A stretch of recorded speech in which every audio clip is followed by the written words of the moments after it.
better than rabbit, chicken, lamb and beef at preventing coronary diseases and chronic inflammatory conditions. Paul Jaminet, PhD, is the CEO and founder of a biotech startup developing a vascular therapy for cancer. His wife, Shuqing Shi Jaminet, PhD, is a director and molecular biologist and cancer researcher at both the Beth Israel Deaconess Medical Center and Harvard Medical School. These two scientists share a long-standing interest in diet and health, and they're the founders and principals of the Perfect Health Retreat and authors of the Perfect Health Diet series and website. In part 2 of their book, published online on the 15th of February 2012, they restated that in most countries, pork is either the primary source of omega-6 fats or the second source after vegetable oils. They go on to recommend in their book what they call perfect health diets, a certain dietary strategy. In brief, they say that the highest sources of omega-6, like pork, must be removed or greatly reduced in the human diet, while the sources of omega-3, like seafoods, especially shellfish, must be added in order to stay healthy. A dietary strategy which is already approved and recommended by all doctors, nutritionists and molecular biologists.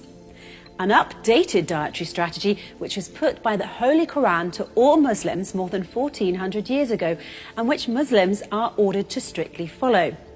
It's becoming clear that religion has its part to play in human health due to the fact that the Jewish, Christian and Muslim religions vary so differently in the type of meat they allow their followers to consume. Science shows that the lower omega-6 levels of fatty acids in the type of meats that the Holy Quran allows Muslims to eat lead to a healthier diet. Over 1400 years ago, the Holy Quran was already mentioning the health qualities of perirenal fat, shellfish, rabbit, ostrich and camel, and also stated that as a firm punishment, Jews were not allowed to eat foods that contain this type of meat or this type of fat.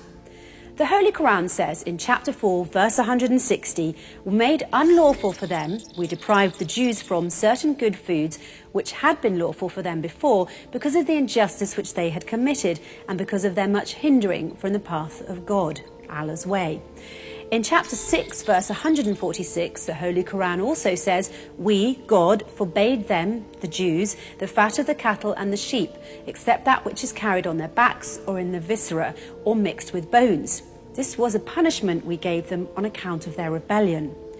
When we look at the facts, it's quite clear Jews and Muslims are forbidden from eating pork, but amazingly, Jews are also forbidden by the Torah from eating certain healthy foods, which they name not kosher, such as rabbit, ostrich, camel, shellfish and perirenal fat, which is considered a clear indirect message to Holy Quran to Muslims to add more of these foods to their diet.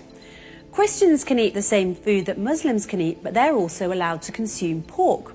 Which group is the healthiest? People of the Muslim faith. This leads to a very strong conclusion. People of the Muslim faith, in thanks to their following of the Holy Quran, appear to have been blessed with a much healthier diet and longer, healthier lives. In fact, the diet followed by those of the Muslim faith appears far superior to that of Jews and Christians alike.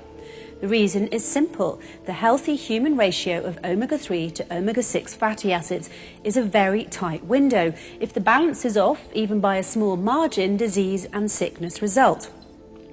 It's for this reason that the highest sources of omega-6 must be removed or greatly reduced in the human diet, while the sources of omega-3 must be added in order to stay healthy.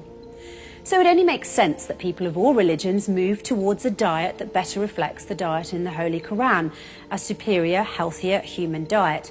Muslim countries simply don't suffer such a prevalence of autoimmune diseases or allergies. Be healthy. Eat like a Muslim.